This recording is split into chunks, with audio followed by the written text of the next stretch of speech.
نوری نەمر بەرجی سێیەم نووسینی مامۆستا محەممەد فەتحوڵڵا گولەن. پەرستش و بەندایەتیەکەی چ جای عیبادەتەکەی کە هەر مەپرسە ئەگەر کەسێک تەماشای عیبادەت و بەندەگیەکەی بکردایە وای دەزانی لە ژیانیدا هیچ ئیشێکی نییە و هەر خەریکی عیبادەتە. بەڵێ ئەو نازدارە لە بەندایەتیەکەیدا تا ئەو ئاستە قوڵ بووبووە مەگەر لە هەموو جوانی و چاچێکدا ئەو هەروە نەبووە جا بۆ چ کەسێک و لە چ مەیدانێکدا توانیوێتی پێی بگاتەوە؟ نەخێر مەحاڵە هیچ کەسێک لە هیچ مەیدانێکدا پێی گەیشت بێتەوە. لە نوێژەکانیدا ئەوەندە بە قوڵی بەندایەتیەکەی دەنەخشان خەریکە بڵێن نوێژێک نەمابوو لە رزدای نەگرت بێت و تیایدا ئەشکی گەشی نەوەران دەبێت. هاوڵان بازدەوە دەکەن لە کاتی نوێژدا دەنجێک لە سینجیەوە دەهات کە لە دەنجی بەرداشت دەچوو. جاییتر ئازاری سەرگەردانی مرۆڤایەتی کە لە ناخیدا پیشی دەخوارد و ئەو ئەرکە سەنگینەی بەندایەتیش کە لە ئەستۆیدا بوو گشتی بەجارێ ئەویان وەک مەنجەڵێکی کۆڵهاتە لێکرده بوو. بە دڵنیاییشەوە ئەم حاڵەتە لە هەوڵ و کۆششی ئەو سەروەرە سەرچاوەیان گرت بوو بۆ بەجێهێنانی ئەرچی بەندایەتی لە بەرزترین ئازدا. نوێژ کارێک بوو دەدوت بە شەهوەتەوە تا مەزرۆیەتی. هیچ چێژێکی تر ئەو چێژەی نەدەدایە کە نوێژ دەیدایە هەر لەبەر ئەوەشە کە ڕۆژێکیان فەرمووی حبب إلي النساء والطيب وجعل قرة عيني في الصلاة. سێشتم لا خۆشەویست کراوە ئافرەت بۆنی خۆش بینایی ڕاستەقینەی چاویشم لە نوێژدایە. ئافرەت لە گرنگترین ئەو توخمانەیە کە پیا و هەستی وابەستەیی بۆی هەبێ. وەختی حەزرەتی ئادەم عەلەیهی سەلام بەدیهێنرا ئەم هەستەشی لەگەڵدا بەدیهێنرا. زیادەی ئەم پەیوەندیە شەهوەتە. شەهوەتی ژواتە ئەو کرێ و پاداشتە پێشینەیەی کە لە پێناو بەردەوامبوونی وەچەدا دەدرێت. خۆ ئەگەر ناونیشانێکی وای لێ نەنرایە ئەوە هیچ کەس بیری لە بەردەوامیدان بە وەچەکەی نەدەکردەوە چونکە ئەوەی دەمێنێتەوە کۆمەڵە بێگاریەکە و بەس. خۆشەویستی منداڵیش بە تەنها بەس نییە بۆ بەردەوامی وەچە لەبەر ئەوە خوای گەورە سوبحانە و تەعالە شەهوەتی دروست کردووە تاوەکو پیا و بە ئافرەتەوە و ئافرەتیش بە پیاوە ببەستێتەوە. لە ڕاستیدا تێپەڕاندنی ئەم هەستە کە لە ماهیەتی مرۆڤانەماندا بوونی هەیە و لەگەڵ بەدیهاتنماندا شێلراوە کارێکی ئەستەمە. خۆ ئەگەر ئەمە لە توانادا بوایە ئەوە یەکەم کەس حەزرەتی ئادەم عەلەیهی سەلام بەم کارە هەڵدەسا. بۆیە سەروەریشمان لەم سروشتە دواوە و تیشکی دەخستە سەر ئەم تایبەتمەندیە سروشتیە و دەیفەرموو ئافرەتم لا خۆشەویست کراوە. ئاخرە و پێغەمبەرێک بوو دەست لە ملان لەگەڵ فیترەت و سروشدا و لە پەیامەکەیدا شتێک نەبوو ناوی ڕەبانیەتی بێت. ئەوە بۆ ڕووبە و هاوڵانەی کە دەیانویست بە مەبەستی خۆیەکلاییکردنەوە بۆ عیبادەت و بەسەربردنی هەموو کاتەکانیان لە خواپەرستیدا خۆیان بخەسێنن. فەرمووی خواناسترین و لە خواترسترینتان منم بەڵام من پەرستش دەکەم و لەگەڵ خێزانەکانیشمدا دەبم. پشوو دەدەم و عیبادەتی شەوانیش دەکەم. ڕۆژوو دەگرم و نانیش دەخۆم. ئەمە ڕێگە و ڕێبازی منە. هەر کەسێک پشت لە ڕێبازی من بکات لە من نییە. مرۆڤێک بوو هاوسەنجی لەسەر تاپای ڕەفتارەکانی دەچۆڕە و بە کۆمەڵە بنەما و ڕێسایەکەوە هاتبوو گشتگیر و فیترەت ڕەنگ. ئەو دینەی هێنا بووی ئەلحەنفیە سەماح بوو. لە هەمان کاتیشدا ناوی ئەو سیستەمە بوو کە هەموو کەسێک دەیتوانی بە ئاسانی پێوەی بژی و جێبەجێ بکات. خۆ ئەو تەنها بۆ دەستە و تاقمێکی دیاریکراو نەهاتبوو بەڵکو بۆ هەمووان بوو پەیامەکەیشی هەمووانی لە ئامێز گرت بوو. خۆگەر بینە سەر بۆنی خۆش ئەوا دەبینین کە ڕۆحە هەڵبژاردەکان حەزیان لە بۆنی خۆشە. پێغەمبەری خوا عەلەیهی سەڵاتی وەسەلام بە ڕۆحانیەتەکەیەوە ئەوەندە ناسک بووبەوە لایەنە جەستەیەکەیشی بە ئاستێک نیانی بەدەستێنا بوو دەدوت شانبەشانی ڕۆحی دەڕوا و لەگەڵ فریشتەکاندا ئاوێتە بووە. ڕۆحیات شتێکە و ڕۆحیانەتیش شتێکی تر. ئەوانەی هەم خاوەن ڕۆحیات و هەم ڕۆحیانەتیشن لە هەمان کاتدا خاوەن نەفسی سافیاتیشن. ئەوە تەنها پێغەمبەرانن کە دەتوانن بگەنە سافیە. لە لووتکەی ئەم مەقامەشدا دیسانەوە پێغەمبەری پێشەوامان دەبینین. تۆ وەرە بڕوانە جەستەی تەنانەت لە میعراجیشدا وازی لە پێشبڕچی خۆی نەهێنا لەگەڵ ڕۆحیدا. ڕۆح چوو بێتە هەر شوێنێک جەستەشی هاودەم لەگەڵ ڕۆحیدا لەو شوێنە ئامادە بووە. ڕاستیەکەی وا نازانم ئێرە جێی دووبارەکردنەوەی ئەو وتوێژانە بێ کە هەر لە زووەوە دەربارەی چۆنێتی میعراج کراون. ڕای زۆرینەی زانایان دەربارەی ئەم بابەتە ئەوەیە کە لە گەشتی میعراجدا جەستە و لە شولاری حەزرەتی موحەممەد صلی الله علیه وسلم هاوگەشتی ڕۆحە موحەممەدیەکەی بووە. جەستەی مبارەکی هێندە ڕۆحیانەت و نوریانەتی بەدەستێنا بوو لە هەر جێیەکدا ڕۆحە بەرزەکەی هەنگاوی نابێ لەو جێیەدا نیگا و ڕوانینی جەستەیشی ئامادە بوو. کەسانی دی ڕەنگە بە ڕۆح یاخود لە خەونیاندا بتوانن میعراج بکەن، بەڵام میعراجی ڕۆح و جەستە تەنها و تەنها بە نسیبی ئەو سەروەرە بووە، مەردی ئەو مەیدانە و شاسواری ئەو ڕێگەیە هەر خۆیەتی. بۆنی خۆش خۆراکی فریشتە و ڕوحانیەکانە. جا لەبەرەوەی پێغەمبەری خوار صلی الله علیه وسلم چ بە ڕۆح و چ بە جەستە بوو بە بەشێک لەوان و تا بڵێ ئاوێتەیان بوو بۆیە ئەو پەڕی حەزی لە بۆنی خۆش دەکرد و دەبووە مای ئاسوودەیی دەرونی.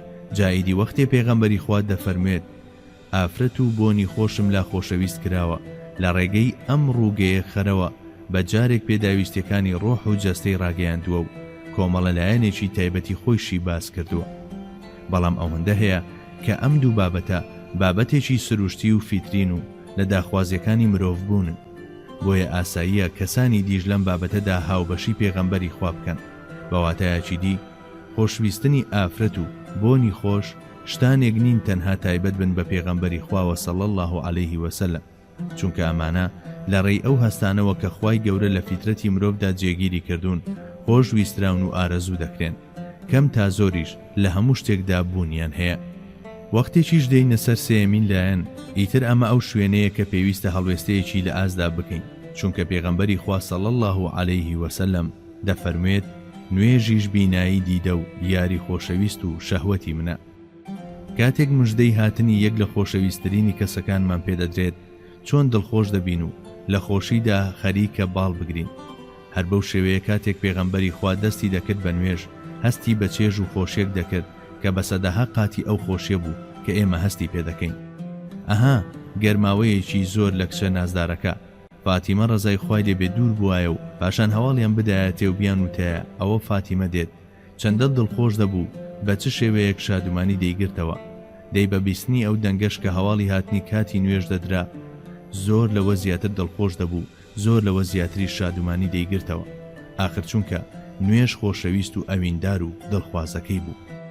لە فەرمودەیەکی دیکەدا کە ئیمامی تەبەرانی دەیگێڕێتەوە و پشتی ئەم فەرمودەیە دەگرێت، پێغەمبەری سەروەرمان دەفەرموێت إن الله جعل لكل نبي شهوة وإن شهوتي في قيام الليل. وای گەورە بە هەر پێغەمبەرێک حەز و ویست و شەهوەتێکی بەخشیوە، شەهوەتی منیش لە شەو نوێژدایە. واتاکەیشی ئەمەیە ئێوە هەنگاو بە هەنگاو شوێن چێژە جەستەیی و لاشەیەکانتان دەکەون، ئەو ئاماژانەی لەو چێژانەوە پێتان دەگات دەستان دەگرن و بەرەو خۆیان ڕاتان دەچێشن، ئیدی ئێوەش دەکەونە شوێنیان.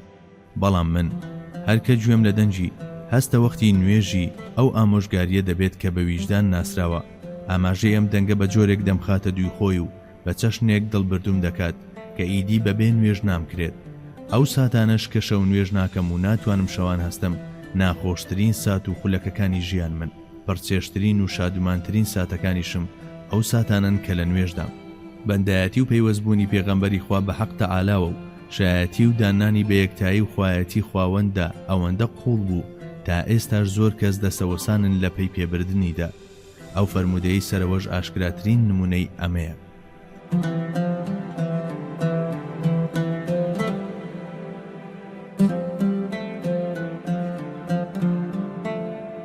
دایکمان حەزرەتی عایشە ڕەزای خوای لێبێ بۆمان دەجێڕێتەوە. شەوێکیان کە بەخەبەر هاتم دەبینم پێغەمبەری خوا لە تەنیشتمەوە نەماوە. ئەگەری ئەوە هات بە مێشکمدا کە لەوانەیە چوو بێت بۆ ماڵی یەکێک لە خێزانەکانی تری. وەختێک دەستم خشان بە دەوروبەرمدا دەستم بەرقاچی کەوت. ئیتر ئەو کاتێک گەیشتم کە لە نوێژدایە لە سوزدەدا بوو، گوێمدایە بە کوڵ دەگریا و دەپاڕایەوە.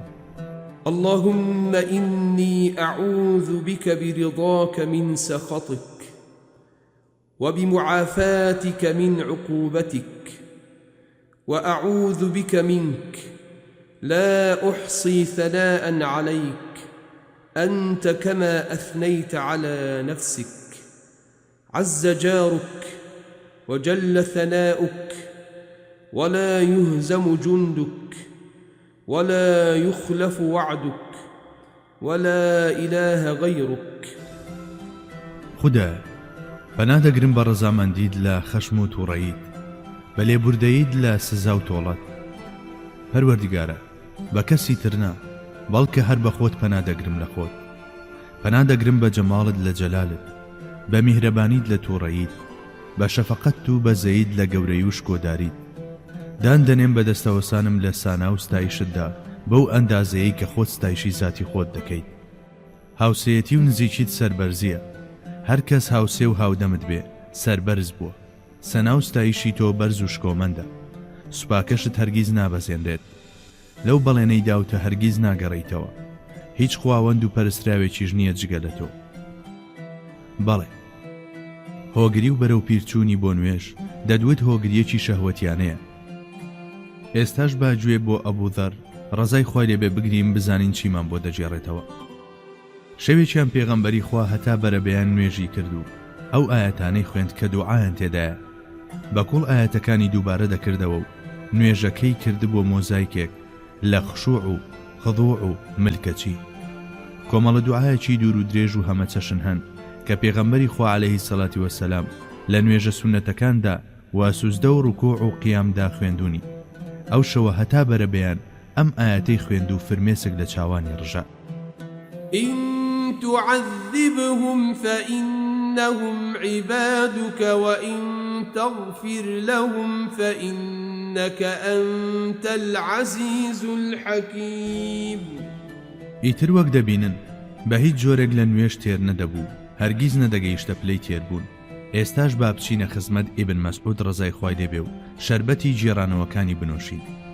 ئیبن مەسعود هاوڵی پایەبەرز و مای شانازی کوفە. بەڕاستی مەزەبی حەنەفی زۆر خەرزارباری ئەم کەڵە پیاوەیە. زانایانی وەک ئەلقەمە و ئیبراهیم نەخەعی و حەمادی کوڕی ئەبوو سولەیمان کە مامۆستای ئەبوو حەنیفە بووە، هەمویان لە کەشە ئاڵتونیەکەی ئەودا پێگەیشتون. هاوڵان ویان دەزانی کە لە ئالولبەیتە. بەڵێ، ئەوەندە لە ئازیزەوە نزیک بوو، بێپرس و ڕاخۆی دەکرد بە خانەی بەختەوەریدا و دەهاتە دەرەوە. جار جار سەروەرمان داوای لێ دەکرد قورئان بخوێنێ. اینجا گوێی بۆ شل دەکرد و بە دوایدا دەیفەرموو هەر کەس دەیەوێت گوێبیستی قورئان بێت بەو جۆرەی کە دابەزیوە، ئەوە باگوێ لە ئیبن ئومی عابد ئیبن مەسعود بگرێت. ئەو دەمەش کە حەزرەتی عومەر ڕەزای خوای لێبێ ئەم هاوڵە بەڕێزەی نارد بۆ کوفە، ئازاری جودایی و پەژارەی خۆی بەم شێوەیە دەربڕی. ئەی خەڵکی کوفە، خۆ ئەگەر لەبەر ئەوە نەبوایە کە فەزلی ئێوەم داوە بەسەر خۆمدا، ئەوە هەرگیز ڕێم نەدەدا عەبدوڵڵای کوڕی مەسعودم لێ دوور بکەوێتەوە. ڕوحسووکێکی بەژن کورتی قاجباری کەلە بوو، بەڵام لە ڕووی قەدر و بەهایەوە گەنجینەیەک بوو لە زانست، ڕاستتر بڵێن زەریایەک بوو لە معریفە. ئیبن مەسعود ڕەزای خوای لێبێ دەفەرموێت ڕۆژێکیان بڕیارمدا لەگەڵ پێغەمبەری خوادا شەو نوێژ بکەم. نیازم وابوو ئەو شەوە لە خزمەت پێغەمبەری خوادا بەسەر بەرم و ئەو چە عیبادەتێک بکات منیش ئەوە بکەم. ئەوەندەی نەبرد نوێژی دابەست و منیش بە دوای دادام بەست، بەڵام هەر نەدەچوە ڕکوعاوە. دوای ئەوەی سوورەتی ئەلبەقەرەی تەواو کرد لە دڵی خۆم داوتم ئێستا دەچێتە ڕکوعاوە، بەڵام ئەو هەر بەردەوام بوو. پاشان دەستی کرد بە خوێندنی ئەلعەمران و بە دواشیدا ئەلنیسا. اینجا چوە ڕکوعاوە، ئاەتەکانی لەسەر خۆ دەخوێن.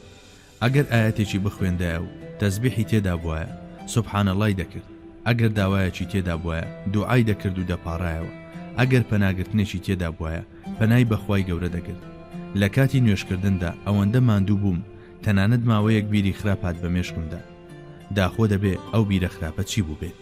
ڕەنگە لە یەکەم ساتدا ئەوە بە مێشکی مرۆڤدا بێکە تۆ بڵێ وای زانی بێ کە پێغەمبەری خوا صلی الله علیه وسلم هاوشێوەی حەزرەتی سولەیمان عەلەیهی سەلام بە پێوە وفاتی کرد بێت. لەبەر ئەوە یەکێک لە گوێگرانی لێی پرسی بیرت لە چی دەکردەوە؟ ئیبن مەسعودیش لە وەڵامدا فەرمووی بیرم لەوە دەکردەوە نوێژەکەم بە بەڕمودا بنیشم. عەبدوڵڵای کوڕی عەمریش ئەم بەسەر هاتەمان بۆ دەجێڕێتەوە. شەوێکیان لە پشت پێغەمبەری خوا نوێژم دابەست، بێوچان ئەم ئاەتەم دەخوێندەوە و لە ناخەوە دەکوڵا.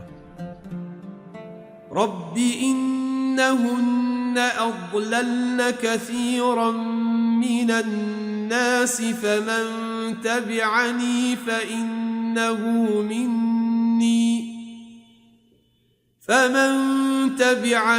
فإنه مني ومن عصاني فإنك غفور رحيم. پەروەردگارە، بەڕاستی ئەوانە زۆرێک لە خەڵکیان گومڕا کردووە و سەریان لێ شێواندون. جاچێ شوێنی من بکەوێت و بەگوێم بکات ئەوە بێگومان لە منە، هەرچێ ژیاخی بێت و سەرپێچی بکە ئەوە هەر خۆت غەفور و ڕەحیمیت.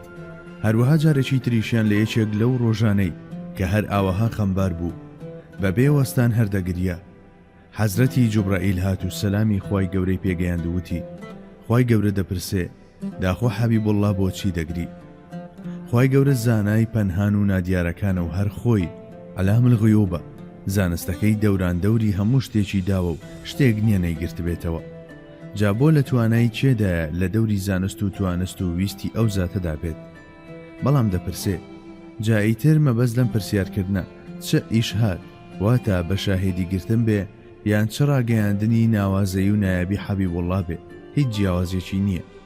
پێغەمبەری خوا عەلەیهی سەڵاتی وەسەلام لە تاو ڕێژنەی فرمێسکەکانی توانای وەڵامدانەوەی نەبوو.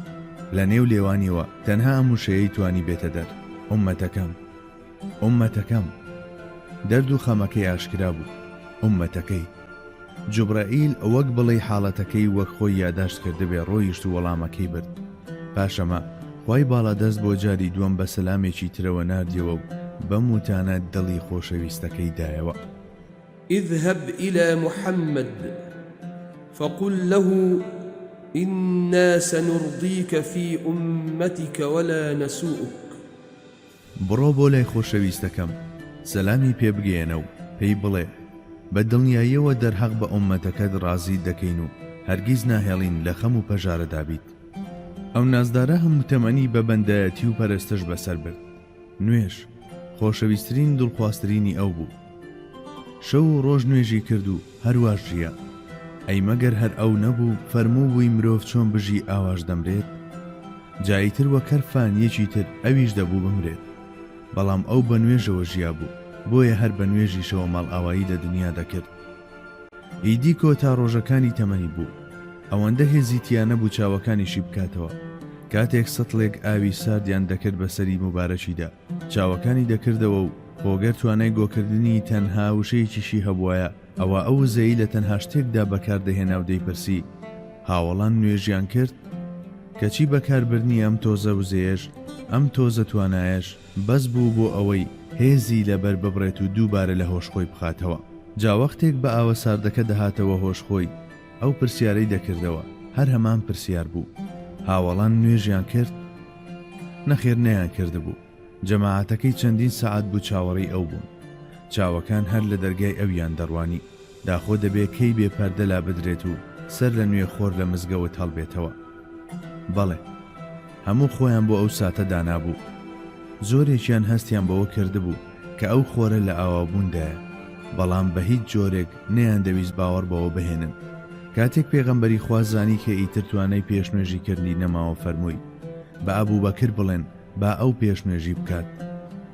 وەختێکی شاستی کرد تۆزێک باشتر بووە، کەوتە هەنگاونان بەرەو مزگەوت. حەزرەتی عەباسی مامی لەژێر باڵێکی دا و حەزرەتی عەلی هەم ئامۆزا و هەم زاوایشی لەژێر باڵەکەی تریدا. بە پێخشکێن بردیان بۆ مزگەوت. لە هەموو حاڵێکدا سەر تا پاشکۆ و بەها و ئەفسونی نوێژی لێدەباری. پاشان لە پشت ئەو زاتەوە کە دوای خۆی دەبووە پێشەوە ڕاوەستا و بە دانیشتنەوە نوێژەکەی کرد. تەنها دوو جار توانی بەم شێوەیە بێتە مزگەوت. لە جارێکیاندا پێغەمبەری خوا خۆی پێشنوێژی کرد و حەزرەتی ئەبوبەکریش دەنگەکەی دەگەیاندە ئەوانی دواوە. جارەکەی تریشیان لە دوای حەزرەتی ئەبوبەکرەوە نوێژی کرد. پێغەمبەری خوا صلی الله علیه وسلم بەم هەڵوێستەی وەک بڵێ ئەو پێشەوایی دەخستە ڕوو کە دوای خۆی دەهات. دووپاتی دەکەینەوە و دەڵێن ئەو سەروەرە بەڕادەیەک لەگەڵ نوێژ و جەماعەتدا ئاوێزان بوو تا دواساتی ژیانیش هەر دەستبەرداری جەماعەت نەبوو. تەنانەت ئەگەر بە سەرشانی دوو کەسیشەوە بووایە و نەشی توانایە پێکانی لە زەوی ببڕیبایە و بە دوای خۆیدا بیخشاندایە، ئەو هەر دەچوو بۆ مزگەوت و نوێژی خۆی بە جەماعەت دەکرد. ئیمام ئەحمەدی کوڕی حەمبەل پێی وایە نوێژی جەماعەت فەرزی عینە، چونکە خوای گەورە لە قورئانی پیرۆزدا دەفەرموێت: واركعوا مع الراكعين. لەگەڵ ڕوکوعبەراندا ڕوکوعبەرن. هەندێک لە ئیمامەکانیش جەماعەت بە یەکێک لە مەرجەکانی دروستی نوێژ دادەنێن. پێیان وایە نوێژێک بە جەماعەت نەکرێت نوێژ نییە. بەڕای ئیمامی شافعیش نوێژی جەماعەت فەرزی کیفایەیە. لە مەزەبی حەنەفیشدا سوننەتی موئەکەدەیە، ئەمە ئەگەرچی هەندێک لە زانایانی مەزەبی حەنەفی نوێژی جەماعەتیان بە واجب داناوە. ئێمە لێرەدا خۆمان نادەین لە قەرەی شیکاری فیقهی بابەتەکە، بەڵکو تەنها وەک بیرخستنەوەیەکی بچووک سەرێکمان لێدا. ئەجینە بابەتی سەرەکیمان بریتیە لە پەرستشی پێغەمبەری خوا و ئەو هەستیاریەی لە بەندایەتیەکەیدا دەینواند و ئەو ڕۆچوونەی کە بە قوڵاییەکانی نوێژدا تۆماری کردبوو. ئەگەر بێت و تەنانەت کەسێکی ئاسایش هۆشمەندانە نوێژ بکات، ئەوە ئەم نوێژە بەسە بۆ ئەوەی خاوەنەکەی لە خراپە و بەدکاری بگرێتەوە. ئەیڕاتان چۆنە بەرامبەر بە نوێژێک کە نوێژخوێنەکەی پێغەمبەری خوا بێ؟ ئاخر وەها نوێژێک چۆن و بە چ ڕەنگێک خاوەنەکەی کە پێغەمبەری خوایە ڕادەستی گوناه و تاوان دەکات؟ نانەخێر، هەرگیز ڕادەستی نەکردووە و نایشیکات. کاتێک دایکە عایشەمان ڕەزای خوای لێبێ باسی نوێژی پێغەمبەری خوامان بۆ دەکات دەفەرموێت ئەوەندە بە پێوە دەمایەوە هەر مەپرسە، بە جۆرێک دەچوەڕکۆعەوە هەر مەپرسە، سوزدەشی بە چەشنێ بوو هەر مەپرسە. ئیتر بەم شێوەیە دایکی ئیمانداران بەم چەند وشەیە پەسنی جوانی نوێژی پێغەمبەری خوامان بۆ دەکات. خۆ ئەگەر هیچ بەڵگەیەکی تر نەبووایە لە سەربوونی خوای گەورە، ئەوە ئەو نوێژەی پێغەمبەری خوا صلی الله علیه وسلم ئەنجامی دەدا بەڵگەیەکی سەر و زیاد بوو، چونکە لە هەموو نوێژەکەیدا لە تەواوی ڕوکنەکانیدا گەورەی و شکۆمەندی خوای گەورەی تەجەلی دەکرد. جا ئایا کەسێک نوێژەکەی بەم شێوەیە بێ هەرگیز ئارەزووی بەلای گوناهدا دەبزوێت؟ پەرستشەکانی ڕەنجی یەک پارچەییان گرتبوو، ئەوە تا لە کاتێکدا نوێژەکانی بە جوانترین شێوە بەجێ دەگەیاند. جۆرێکی دیکەی پەرستش بۆ نمونە ڕۆژوشی فەرامۆژ نەدەکرد، بەلایەنی کەمەوە هەفتەی یەک دوو ڕۆژ بە ڕۆژوو دەبوو.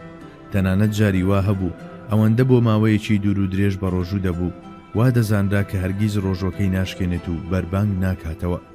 جاری واشە بوو دەچوە سەر ڕێچکەی سروشتی و وەک هەر کەسێکی تر بەربانگی دەکردەوە. ئەوەندە هەیە ئەو ڕۆژانەی بە ڕۆژوو دەبوو بە بەراورد بە ڕۆژانی دی زۆر زیاتر بوون. نێو بە نێویش ڕۆژووی ویساڵی دەگرت، واتە بەبێ ڕۆژوو شکاندن چەند ڕۆژێک لەسەر یەک بە ڕۆژوو دەبوو. وەختی هاوڵانیش ئەمەیان دەبینی دڵیان دەچوە سەری و دەیانویست چاو لە پێغەمبەری خوا صلی الله علیه وسلم بکەن، بەڵام ئەمە کارێکی زۆر سەخت و گران بوو. جارێکیان کە کۆتا ڕۆژەکانی مانگی ڕەمەزان بوو، پێغەمبەری خوا نیەتی ڕۆژووی ویساڵی هێنا، هاوڵانیش چاویان لە پێغەمبەری خوا کرد و نیەتیان هێنا. بەڵام کاتێک ڕۆژوەکە چەند ڕۆژێک درێژەی کێشا، هەمویان هێز و پێزیان لێ بڕاو لە پەل و پۆکەوتن. بەڵام ئەوە بوو جەژن بۆیان بوو بە بەرەکەت و هەمویان بە هاتنی جەژن دڵخۆش بوون. خۆ ئەگەر جەژن ڕۆژێک زیاتر دوا بکەوتایە، ئەوە هەمویان بەجارێ لێ دەبوونەوە. کاتێک پێغەمبەری خوا عەلەیهی سەڵاتی وەسەلام بە حاڵیانی زانی، زەردەخەنەیەکی کرد و فەرمووی ئەگەر جەژنیش نەبوایە من هەر بەردەوام دەبووم لەسەر ڕۆژوەکەم. بە دواشیدا ئەوەی بۆ ڕوونکردنەوە کە هێز و توانای ئەوان بەرگەی ئەم عیبادەتە ناگرێ و هەر خۆی دەتوانێت ئەنجامی بدات. ئەوجا فەرمووی چونکە خوای گەورە بە تەرزێک کە ئێوە لێی تێناگەن خواردن و خواردنەوەم دەداتێ. بە تایبەت لە کۆتا ڕۆژەکانی مانگی ڕەمەزاندا پێغەمبەری خوا صلی الله علیه وسلم قۆڵی لێ هەڵدەماڵی و هەموو ڕۆژەکانی بە عیبادەت بەسەر دەبێت. دەدوت بە درێژایی ئەو ڕۆژانە پشتی مبارەکی بەرزەوی ناکەوێت. ئەو نازدارە لە سەختترین ڕۆژەکانی هاوینیشدا ڕۆژووی دەگرت. لە زۆرێک لە جەنگەکانیشدا ئەو هەر بە ڕۆژوو بوو. جاری وا هەبوو جەنگ بە شێوەیەک ڕووی لە سەختی و دژواری دەنا کە بەرگەگرتنی ئەستەم بوو. ئەوە بوو لە یەکێک لەو جەنگانەدا جگە لە خۆی و عەبدوڵڵای کوڕی ڕەواحا ڕەزای خوای دەبێ کەسی تر نەمایەوە بە ڕۆژوو بێت. ئاخر ئەو خۆی فەرموو بووی ڕۆژوو قەڵغانێکی پارێزەرە بۆ مرۆڤ لە بەرامبەر گوناهدا، بۆیە باشترین و پتەوترین ئەو قەڵغانانەش خۆی پۆشی بووی و لەم ڕێیەشەوە پارێزراوی بەدەست هێنا بوو.